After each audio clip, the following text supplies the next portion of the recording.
Hello guys, welcome back. आइए अपने series को फिर से आगे बढ़ाते हैं जिसका नाम है पॉलिटी। पॉलिटी में हमारा चल रहा था मौलिक अधिकार, जिसमें मैंने मौलिक अधिकार का बेसिक जो भी कॉन्सेप्ट होता है, मेरे ख्याल से इससे पहले मैंने 2 सेशन कवर कर दिया। ठीक है, उससे मैंने आर्टिकल 12 से लेके टोटल मैंने 22 तक बिल्कुल बारीकी से कवर कर दिया है। जिनको नहीं पता है आपको उसका लिंक मिल जाएगा इस बोर्ड के कॉर्नर में, जिसको हम बोलते हैं आई बटन, वहाँ मिल जाएगा, या फिर आपको मिलेगा डिस्क्रिप्शन बॉक्स में, आप वहाँ से देख सकते हैं उसको। ठीक है, उसके बाद आप आगे बढ़िए तो आपको सारी बातें बिल्कुल बारीकी से समझ में आ जाएंगी। अगर नहीं देखना तो कोई बात नहीं, आप यहाँ से ही फॉलो कर सकते हैं, लेकिन आप एटलीस्ट उसको जरूर देख लीजिएगा ताकि आपको पूरा कॉन्सेप्ट क्लियर हो जाए, क्योंकि फंडामेंटल राइट से बहुत सारे क्वेश्चन जो इंपॉर्टेंट है उसमें आपको बहुत सारा देखने को मिल जाएगा। ठीक, और आज जो हमारा टॉपिक है इसमें बेसिकली हम आर्टिकल 31 तक पूरी तरह से कवर कर लेंगे। ठीक है, चलिए शुरू करते हैं बिना टाइम को वेस्ट किए। मुझे उम्मीद है आपको इसमें भी बहुत कुछ सीखने को मिलेगा। ठीक है, इसका स्क्रीनशॉट लेने की कोई ज़रूरत है नहीं। हम क्या करेंगे, इसका एक बेहतर क्वालिटी में फ़ोटो गूगल ड्राइव में अपलोड कर देंगे, आप उसको यूज करके डाउनलोड कर सकते हैं। ठीक है, उसका भी लिंक आपको नीचे मिल जाएगा, नीचे कहने का मतलब डिस्क्रिप्शन बॉक्स में। ठीक है, चलिए पहले लेते हैं क्विक रिवीजन ताकि आपको सारी बातें बिल्कुल फिर से याद आ जाए। ठीक है, भाग 3 में आर्टिकल 12 से लेकर 35 तक हमारा है मौलिक अधिकार। 12 बोलता है कि बेसिक डेफिनेशन बोलता है, 12 बोलता है मौलिक अधिकार की परिभाषा बोलता है, राज्य की परिभाषा बोलता है, और राज्य को ये भी बोलता है कि तुम किसी भी तरीके का मौलिक अधिकार के खिलाफ कोई कानून नहीं बना सकते। 13 बोलता है अल्पीकरण मतलब डेरोगेशन, कि हम उसको कुछ हद तक कम भी कर सकते हैं अगर वो पर्सन किसी तरीके का इनकन्सिस्टेंट मतलब असंगत काम करता है तो 12-13 सिंपल आपका हो गया। बेसिकली 14 से लेके 18 तक हमारा आता है राइट ऑफ इक्वलिटी, जिसको बोलते हैं समानता का अधिकार। 14 बोलता है कि कानून के सामने सब बराबर है। 20% कॉन्सेप्ट यूके का, 80% कॉन्सेप्ट आपका था यूएसए का। 15 आपका ये बोलता है कि कोई भी पर्सन किसी पर्सन के साथ भेदभाव नहीं करेगा धर्म के नाम पे, जाति के नाम पे, वंश के नाम पे, और ना ही सरकार करेगी। 16 बोलता है कि लोक नियोजन का अधिकार, जिसको बोलते हैं कि सबको बराबर मौका मिलेगा जॉब पाने का। 17 बोलता है एवोल्यूशन ऑफ अनटचेबिलिटी मतलब छुआछूत बिल्कुल बंद हो जाएगा। 18 बोलता है एवोल्यूशन ऑफ टाइटल, कि कोई भी पर्सन अब अपने नाम में टाइटल नहीं लगा सकता है। ठीक है, आपका हो गया। फिर आपका आया था 19 से 22 बेसिकली हम इसको बोलते हैं राइट ऑफ फ्रीडम, इसको बोलते हैं स्वतंत्रता का अधिकार, इसको बोलते हैं। 19 आपका ये बोलता है कि अभिव्यक्ति की आज़ादी मतलब बोलने की आज़ादी है। 20 आपका बोलता है दोष सिद्धि में संरक्षण मतलब आप उसमें पनिशमेंट की बेसिकली बात करते हैं कि कोई पर्सन को सिर्फ एक ही सज़ा मिलेगी, आप अपने खिलाफ मतलब वो क्या बोलते हैं गवाही नहीं दे सकता है। ठीक है, और आर्टिकल 21 आपका बोलता है प्राण एवं दैहिक स्वतंत्रता मतलब लाइफ जीने का अधिकार। और 22 आपका बोलता है जिसको बोलते हैं गिरफ्तारी में संरक्षण। मैंने उस चीज़ को बिल्कुल बारीकी से कॉन्सेप्ट के साथ और डिटेल से मैंने बिल्कुल कवर कर दिया है, आप पिछला सेशन कवर कर सकते हैं। ठीक है, चलिए अब देखते हैं आर्टिकल 23 से लेके 31 तक। तो पहले हम ये देखेंगे 23 से लेके 24 तक हम इसको बोलते हैं शोषण के विरुद्ध अधिकार। 25 से 28 आता है हम इसको बोलते हैं धर्म के अधिकार मतलब धर्म को मानने का अधिकार। फिर एक आपका था 29 से 30 को बेसिकली बोलते हैं शिक्षा एवं संस्कृति का अधिकार। और 31 आपका आता है संपत्ति का अधिकार। और 32 आपका हो गया जिसको बोलते हैं संवैधानिक उपचारों का अधिकार। तो हम शुरू करते हैं पहले बेसिकली आर्टिकल 23 से लेके 24 शुरू करते हैं, जिसका नाम है शोषण के विरुद्ध अधिकार। तो पहले हम वर्ड समझते हैं कि बेसिकली शोषण का मतलब होता क्या है। मान लेते हैं कोई व्यक्ति अगर किसी दूसरे व्यक्ति को काफ़ी परेशान करता है, इसका मतलब वो व्यक्ति उसको शोषण कर रहा है, उसको शोषित कर रहा है। ठीक है, मतलब टॉर्चर कर रहा है। तो हमारे पास राइट है कि हम उसके खिलाफ जा सकते हैं। किसी पर्सन को अगर कोई परेशान करता है तो वो पर्सन के पास राइट है कि उसका शोषण ना हो। इसी को बोलते हैं बेसिकली कि उसके पास शोषण के विरुद्ध उसके अगेंस्ट कुछ राइट है। तो एक आपका आता है आर्टिकल 23। आर्टिकल 23 आपका बोलता है कि कोई भी पर्सन अब तस्करी बिल्कुल नहीं करेगा। तस्करी को बोलते हैं बेसिकली स्मगलिंग, इसको बोलते हैं बेसिकली ह्यूमन ट्रैफिकिंग। पहले ऐसा हुआ करता था कि एक इंसान दूसरे इंसान को बेच दिया करता था, अभी भी आपको कई सारा केस देखने को मिल जाएगा। तो अब सरकार ये बोलती है कि कोई भी पर्सन दूसरे पर्सन को बेचेगा नहीं कुछ पैसों के लिए। दूसरी बात आपको पता है बेश्यावृत्ति, इसको बोलते हैं प्रोस्टिट्यूशन। इसमें बेसिकली ये होता है, आप नाम सुने होंगे ना पोर्नोग्राफी का, जिसमें खराब अश्लील वीडियो बनाए जाते हैं। सिंपल से बात इसमें ये होती है कि जो हमारे छोटे छोटे बच्चे होते हैं उसको बेच दिया जाता है, फिर जाकर उससे ये सब गलत काम करवाया जाता है। तो ये इस पर बिल्कुल पूरी तरह से प्रतिबंध लग गया है, तो आप ये काम नहीं कर सकते। एक होता है बेगारी, एक होता है आपका बंधुआ मजदूर। बेगारी कहने का मतलब सिंपल ये होता है कि हम किसी पर्सन से खूब काम करवाएंगे और उसको पैसा देते ही नहीं है, इसका मतलब हम उससे बेगारी काम करवा रहे हैं। तो ऐसा हम नहीं कर सकते। या तो हो सकता है काफ़ी कम पैसा दें, हमको कम से कम कुछ पैसा देना चाहिए ताकि कम से कम उसका जीवन अच्छा से चल पाए। ऐसा नहीं कि भर दिन काम करवाएंगे और दिन में उसको 10 रुपये दे के भेज देंगे, इसको बोलते हैं बेगारी। तो बेगारी आप किसी से नहीं करवा सकते। अब बंधुआ मजदूर कहने का मतलब ये हो गया, मान लेते हैं हम किसी पर्सन से कर्जा लेते हैं और हम उसको चुका नहीं पाते, तो वो पर्सन हमको अपने घर ले जाएगा और हमसे ज़बरदस्ती काम करवाएगा तब तक जब तक हम उसका पैसा पूरी तरह से चुका न दें।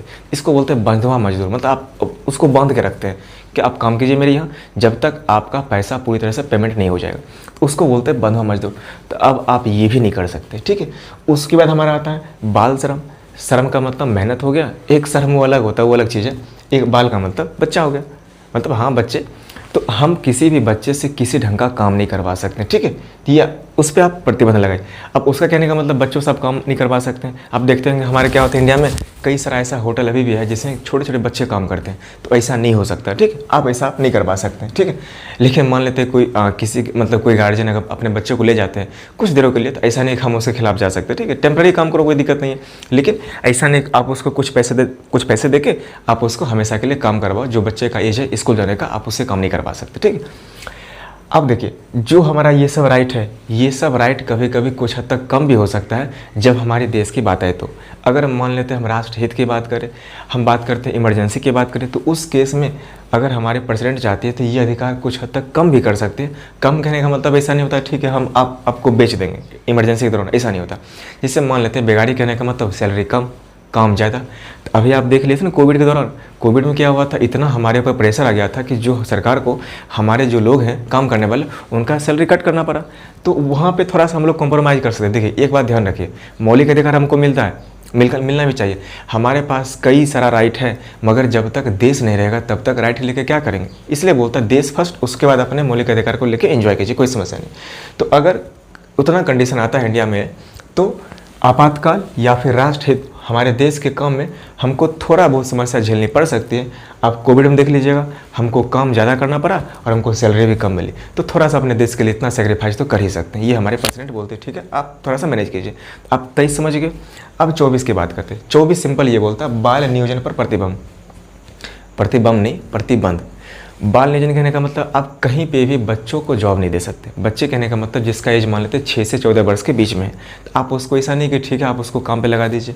दूसरी बात, जो आपका बड़ा बड़ा फैक्ट्री है, मतलब जहाँ ऐसा जगह जहाँ पे काम खतरनाक होता है, काम खतरनाक कहने का मतलब वहाँ पे कुछ प्रोफेशनल आदमी चाहिए, वहाँ पे एक मतलब एक्सपीरियंस्ड पर्सन चाहिए वहाँ पे। तो जहाँ पे खतरनाक काम होता है वहाँ पे उस पर बच्चे को नहीं लगा सकते। कारखाने की बात करते हैं, वहाँ पे बच्चों को लगा देगा, बच्चों को क्या पता कैसे काम करना है। मान लेते हो ब्लास्ट ही कर देगा तो खुद भी जाएगा, साथ साथ सबको ले जाएगा। तो बड़ा बड़ा कारखाना हो वहाँ पे बच्चों को काम नहीं करवा सकते। माइंस की बात करते हैं, जिसको खान बोलते हैं, चाहे सोने की खान हो चाहे जो भी मिनरल्स हो उसका खान हो, वहाँ पे कभी भी किसी बच्चे को नहीं लेके जा सकते काम करने के लिए। खास करके उसको घुमाने लेके जा सकते, देखो देखो ऐसा होता है, वो अलग चीज़ है, काम नहीं करवा सकते। पटाखा फैक्ट्री जहाँ पे क्रैकर्स वगैरह बनता है उसको बोलते हैं ना, जैसे जहाँ पे दिवाली वगैरह जो होता है उसमें जो बम का इस्तेमाल किया जाता है, आप वो समझ रहे हैं ना, इसको आतिशबाजी बोलते हैं। जहाँ पे वो बनता है उस पटाखा फैक्ट्री में बच्चे को काम नहीं लगा सकते। नहीं तो पता चला कि फैक्ट्री में गया बच्चा, एक लाइटर जला दिया, पता चला साथ साथ वो भी चला गया और जो वहाँ के काम करने वाले लोग थे वो भी ऊपर चले गए, ठीक है। तो जो भी खतरनाक काम है उस पर बच्चे को कभी नहीं लगा सकते। इसको बोलते हैं बाल नियोजन पर प्रतिबंध।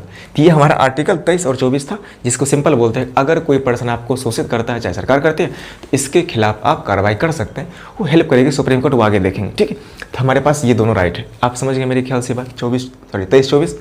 अब बात करते हैं धार्मिक स्वतंत्रता का अधिकार, जो आपका 25 से 28 आता है। धार्मिक कहने का मतलब हमारी मर्जी है, हम किसी धर्म को मान सकते हैं, इसमें कोई समस्या नहीं है। और सरकार कोशिश भी नहीं करेगी ठीक है आप इस धर्म के हो तो आप अपना धर्म चेंज कर लीजिए, फिर आप उसकी बात मानिए। हमारी मर्जी है, हम हिंदू रहते हुए भी हम किसी और धर्म की बात मान सकते हैं, ठीक है। तो अनुच्छेद 25 आपका यही बोलता है कि कोई भी पर्सन, देखिए जो आपका अनुच्छेद 25 है ये एक इंडिविजुअल राइट है, मतलब हर एक व्यक्ति को मिलता है। हर एक व्यक्ति कहने का मतलब एक एक व्यक्ति के पास अधिकार है। और एक होता है सामूहिक अधिकार, वो सब ग्रुप मिलके एक अपना मतलब कोई चीज़ कर सकता है, उसको बोलते हैं सामूहिक अधिकार। तो 25 बोलता है कि कोई भी धर्म फॉलो कर सकते हैं, मतलब हमारी मर्जी है हम कौन सा धर्म फॉलो करें, ये हम पे डिपेंड करता है, ठीक है। दूसरी बात, ये आपका एक व्यक्तिगत मतलब पर्सनल राइट है। दूसरी बात बोला अंतःकरण। अंतःकरण को बोलते हैं बेसिकली कंसाइंस, मतलब मान लेते हैं कोई पर्सन, हम मान लेते हैं हिंदू है, तो हमारी मर्जी है कि हम हिंदू होने के साथ साथ हम अपना धर्म चेंज भी नहीं करेंगे। उसके बावजूद भी अगर चाहे तो मुझे हो सकता है क्रिश्चियन की कुछ बातें अच्छी लगी तो हम उसको भी फॉलो कर सकते हैं। मतलब इसमें कोई भी पर्सन अपना धर्म चेंज किए किसी दूसरे धर्म की अच्छी बातों को फॉलो कर सकता है, इसमें कोई रोकने वाला नहीं है। ऐसा नहीं क्रिश्चियन बोलेगा तुम मेरा बात कैसे फॉलो कर रहे हो, तुम्हें क्रिश्चियन बनना चाहिए।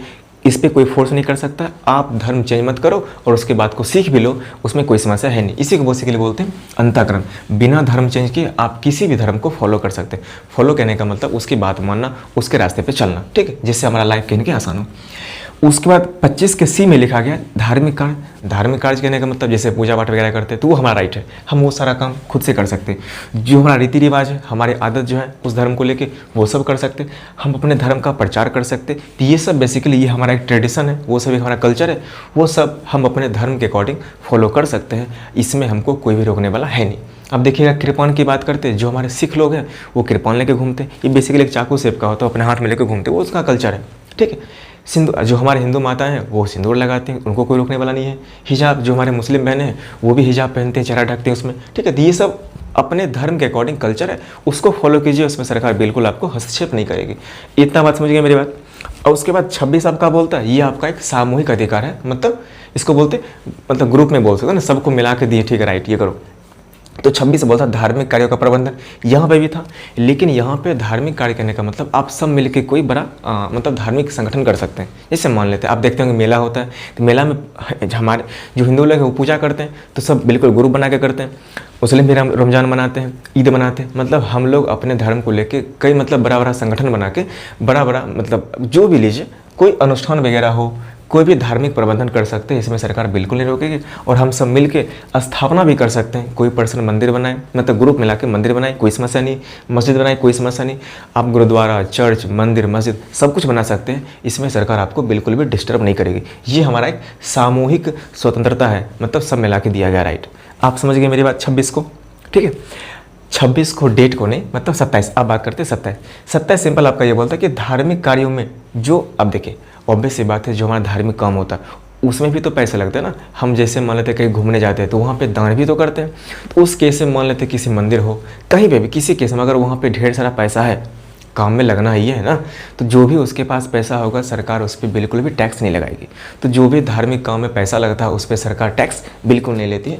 ये आपका आर्टिकल 27 बोलता है। इसलिए बोलते हैं यहाँ पे टैक्स फ्री, मतलब कर रहित होगा। लेकिन जो बड़ा बड़ा मंदिर वगैरह है वहाँ पे कभी कभी हम लोग को एंट्री फी देना पड़ जाता है, ठीक है, लेकिन टैक्स फ्री है, ठीक है, जो उसमें रुपया लग रहा है। उसके बाद देखिए 28 बोलता है कि सरकारी खर्च से, मतलब सरकार ये बोलते हैं अगर मेरे खर्च से अगर कोई संस्थान चल रहा है, कोई इंस्टीट्यूट चल रहा है, कोई स्कूल चल रहा है, तो उसमें हम धार्मिक शिक्षा बिल्कुल नहीं देंगे।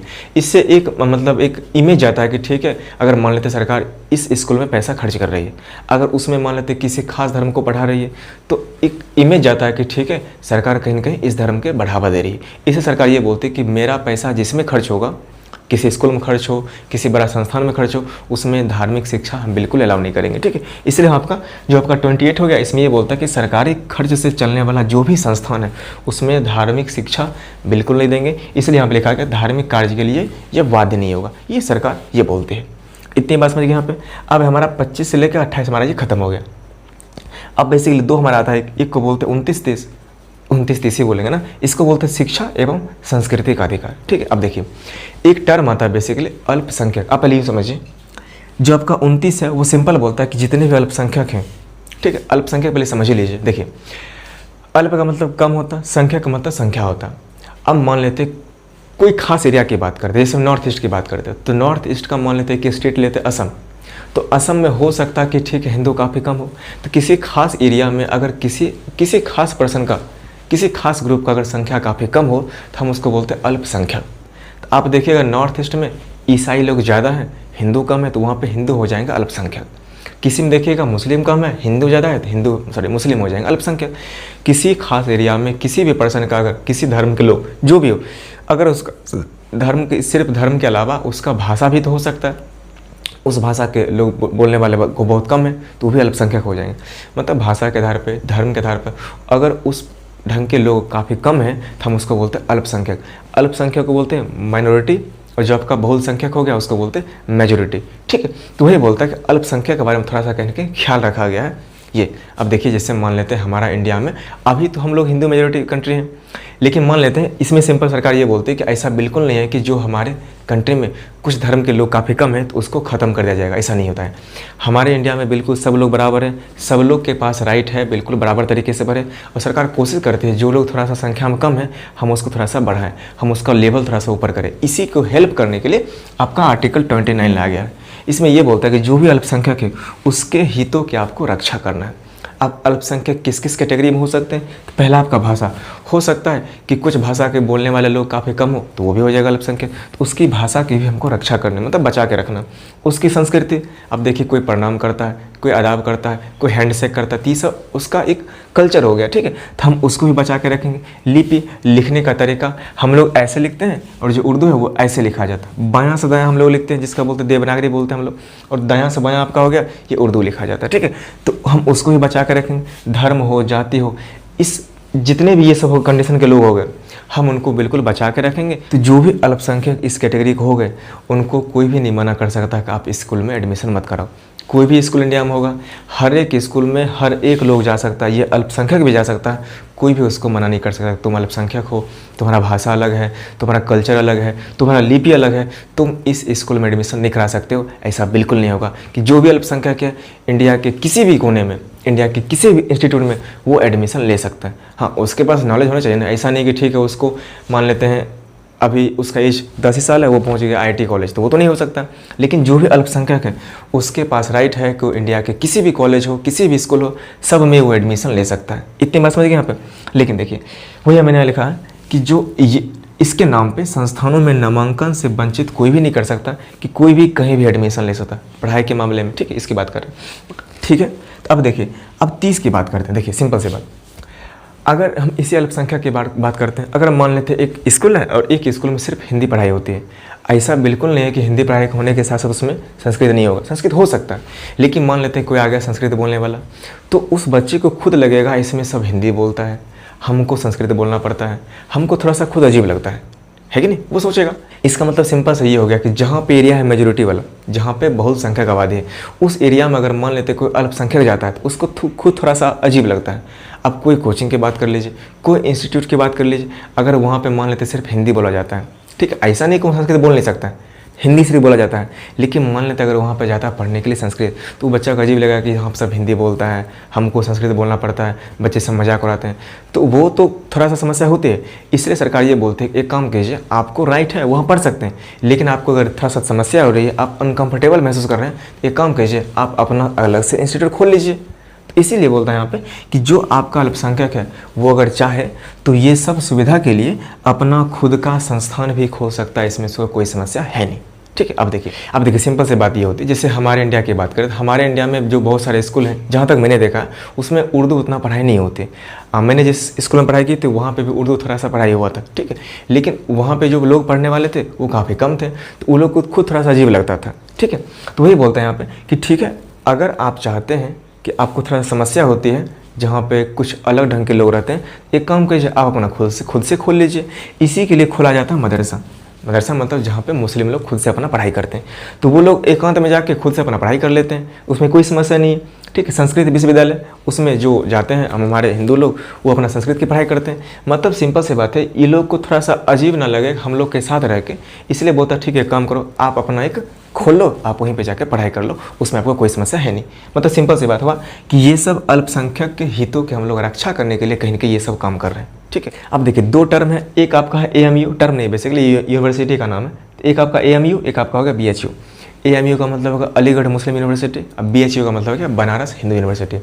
एक आप नाम सुन ले मुस्लिम, एक आप नाम सुन ले हिंदू, ऐसा मतलब इसका मतलब ऐसा बिल्कुल नहीं है कि उसमें सिर्फ मुस्लिम पढ़ेगा, इसमें सिर्फ हिंदू पढ़ेगा। कोई भी पर्सन कहीं पे जाके पढ़ सकता है, सिर्फ फ़र्क क्या है कि इसमें मुस्लिम लोग ज़्यादा हैं, इसमें सिर्फ हिंदू लोग ज़्यादा हैं, बस फ़र्क ये है। क्योंकि हमारी सरकार ये बोलती है कि तुमको कहाँ पढ़ाई करनी है वो तुम सोचो, तुमको जहाँ आकर पढ़ाई करनी पढ़ लो, उसमें कोई समस्या नहीं, हमारे पास ये राइट है, इसलिए ठीक है हम सिर्फ अल्पसंख्यक को सुविधा देने के लिए ये सारा चीज़ खोलते हैं। इतनी बात समझ गए यहाँ पे। अब देखिएगा आर्टिकल 31 बोलता है बेसिकली संपत्ति का अधिकार। देखिए आपका आर्टिकल क्या बोलता था, पहला आर्टिकल 19 का पहला ये बोलता था आपको बोलने की आज़ादी है, सभा कर सकते हैं, संगठन बना सकते हैं, कहीं घूम सकते हैं, निवास कर सकते हैं और संपत्ति खरीद सकते हैं, एक व्यापार कर सकते हैं। तो आपका 6 नंबर में क्या आता था कि आप संपत्ति खरीद सकते हैं। एक संपत्ति आपका यहाँ भी आ गया, दो तरीके का हो गया। आर्टिकल 19 के एफ में जो संपत्ति था वो वाला था जब आप खुद से खरीदोगे, जब आप कहीं पे जाओगे रहने के लिए तो आप वहाँ पे कुछ एरिया खरीदोगे ना रहने के लिए, तो उस संपत्ति को बोलते हैं बेसिकली संपत्ति, तो उसको संपत्ति बोलेंगे, लेकिन वो आपका आता 19 के एफ में। लेकिन ये संपत्ति कौन सा, ये आपका वंशज वाला, जो आपके दादाजी दिए हैं, जो आपके पिताजी दिए हैं, तो वो वाला संपत्ति आपका ये हो गया। तो चाहे आर्टिकल 19 का एफ हो चाहे आर्टिकल 31 हो, दोनों आर्टिकल को अब हटा दिया गया है। ये आपका मौलिक अधिकार नहीं है। सरकार आपसे जब चाहे तो वो आपसे छीन सकते हैं संपत्ति को। संपत्ति कहने का मतलब आपका ज़मीन, ठीक है। अब मान लेते हैं ऐसा तो एग्जाम्पल मैंने दिया था। अब मान लेते हैं ठीक है सरकार क्या कर रही है, काफ़ी दूर से 200 किलोमीटर लंबा रेलवे ट्रैक बिछा रही है। मान लेते हैं उस ट्रैक के रास्ते पे मेरा सिर्फ छोटा सा एरिया आगे ज़मीन आ गया। हम मुझे बताएं हम मना कर सकते हैं उसको, नहीं मना करेंगे। अब अगर मना करते हैं तो क्या ट्रैक बिल्कुल ऐसे मुड़ जाएगा ना, अब ट्रेन ऐसे तो चल नहीं पाएगी। अब मेरी वजह से उतना सारा जो आपका था रुपया लगा था, उतना दूर से आते हुए ट्रैक को लेते हुए उतना बर्बाद हो जाएगा। इसलिए सरकार ये बोलती है कि तुमको कुछ पैसा लेना ले लो कंपनसेशन के लिए, क्षतिपूर्ति के लिए, और तुम यहाँ से चले जाओ। तो सरकार जब चाहे तब हमारी ज़मीन छीन सकती है।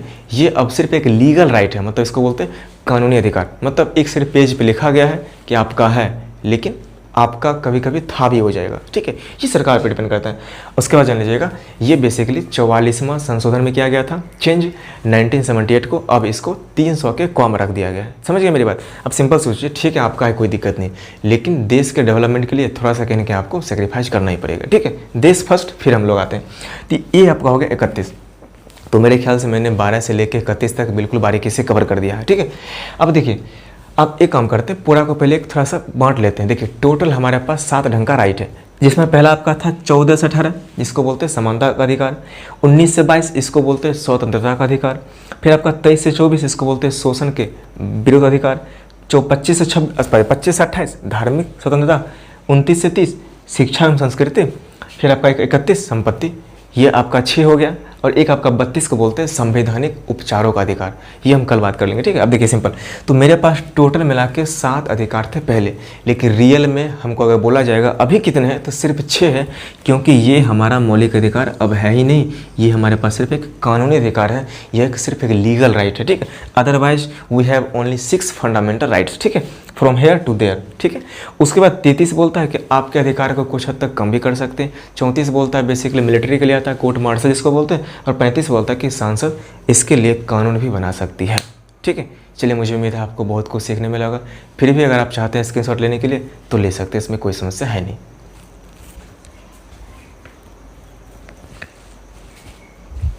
ले लिए, ठीक है। चलिए हम फिर मिलते हैं, तब तक के लिए see you soon and good night. Thank you so much for watching.